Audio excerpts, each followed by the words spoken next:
I remember bringing, I think every Asian kid has a story like this, but when you bring food to school that's not traditional food of the neighborhood, like everyone's parents made them sandwiches, like a ham and cheese sandwich, or like, like guys, it's a weird thing to eat fluff and peanut butter. Like that's like, I'm not judging, but like, it's just a sugar sandwich. It is. That's like, why. Right. Yeah. Like my dad sent me to school with Spam and rice, and yeah, that's kind of weird too. But I should be questioning,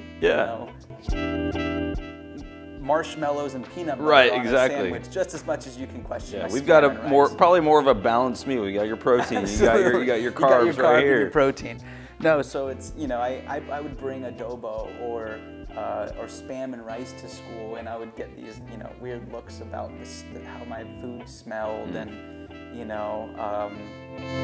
and I remember a kid forever just would call me Spam, like at school, just called me Spam because I would bring Spam to school. Sorry, I don't mean to laugh, no, but I'm like, I feel so that. Stupid.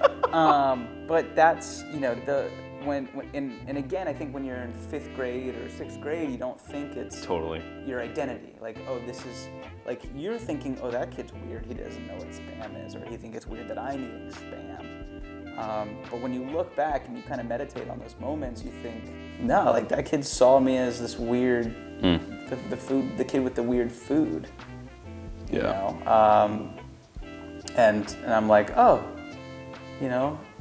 fluff sandwich kid, question me. Right. And it just makes you look back and you're like, oh, I was the abnormal. Like there was abnormalities to it. And I think being now 29, and I can kind of look back at different moments of feeling or learning what my identity as a biracial kid, and kind of seeing that I just had a different experience than a lot of people.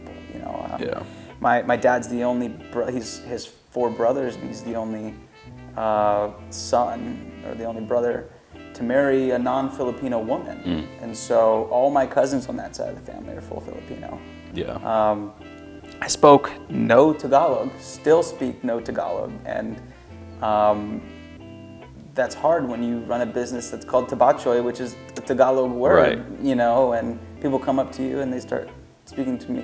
People come up to me and speak to me in Tagalog, and I'm like, yeah, I don't honestly know what you're saying, and I go through that battle of, should I learn because or should I just live my truth, which is like, hey, I wasn't raised with this. I don't want to pretend to be in that a culture that I know nothing of, like so little about. And that's hard. Like that's a hard thing to do.